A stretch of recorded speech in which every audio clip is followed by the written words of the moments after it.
আশা করছি সবাই অনেক ভালো আছেন।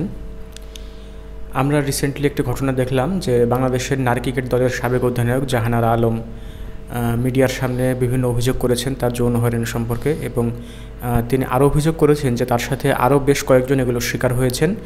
এবং এখানে গুরুতর যে অভিযোগটি এসেছে সেটি হচ্ছে একজন সিলেক্টরের মানে হচ্ছে যে থেকে আর কি, যে তারা যখন বাংলাদেশ নারী ক্রিকেট দলের তখন যারা খেলতেন সেই সময় বিভিন্ন জনকে তারা যারা এরকম বাছাই কমিটিতে থাকতেন মঞ্জু সহ বিভিন্ন হচ্ছে যে ব্যক্তি তাদেরকে যৌন হয়রানির শিকার করতেন, এবং তাদেরকে বিভিন্ন কুপ্রস্তাব দিতেন যেগুলো আসলে খুবই অমার্জনীয়, খুবই শোচনীয় হচ্ছে যেই আসলে সেগুলো ভাষায় প্রকাশ করার মতো না। যেমন নারীদের পিরিয়ড নিয়ে এখানে মানে কথা হয়েছে যে আসলে তোর যেদিন পিরিয়ড ভালো হবে সেদিন আমাকে জানাস, আর আমার দিকটা তো তোকে দেখতে হবে।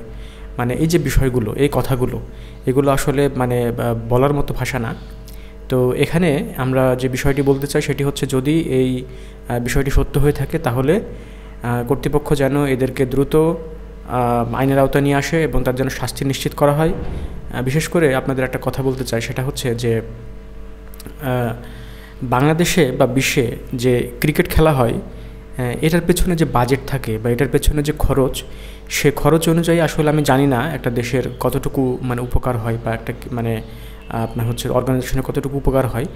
কিন্তু এইটা দিয়ে কেন জানি বিশ্ব এটাকে হচ্ছে যে একটা অন্যরকম পর্যায়ে নিয়ে গেছে। বিশেষ করে মানে কি বলবো, যে মধ্য এশিয়ার দেশগুলো বা হচ্ছে যে ভারত, পাকিস্তান, বাংলাদেশ থেকে শুরু করে অস্ট্রেলিয়া, এই সকল দেশগুলা ক্রিকেট নিয়ে যে এত মাতামাতি করে, কিন্তু আপনি যদি তাকান তাহলে উন্নত বিশ্বে দিয়ে কিন্তু ক্রিকেট নিয়ে এত মাতামাতি হয় না।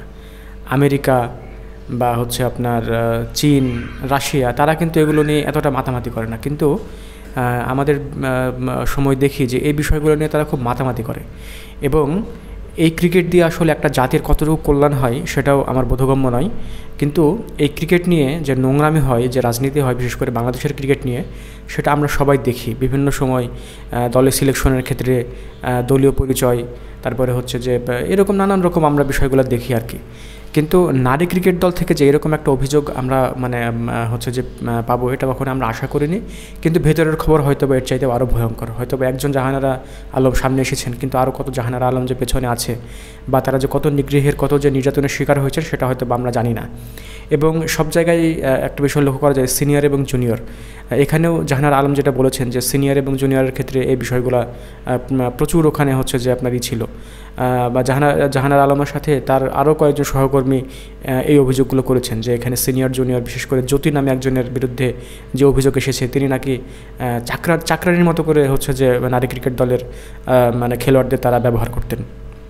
তো প্রিভিউয়ার্স, আসলে এই বিষয়গুলো অত্যন্ত একটি ভয়ঙ্কর অভিযোগ, এবং মঞ্জুসহ সম্ভবত একজন মারাও গেছেন, তার বিরুদ্ধে এরকম অভিযোগগুলো এসেছে।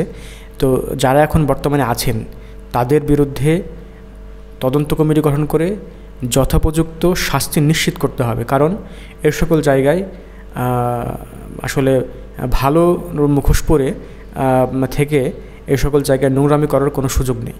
ধন্যবাদ আপনাদের।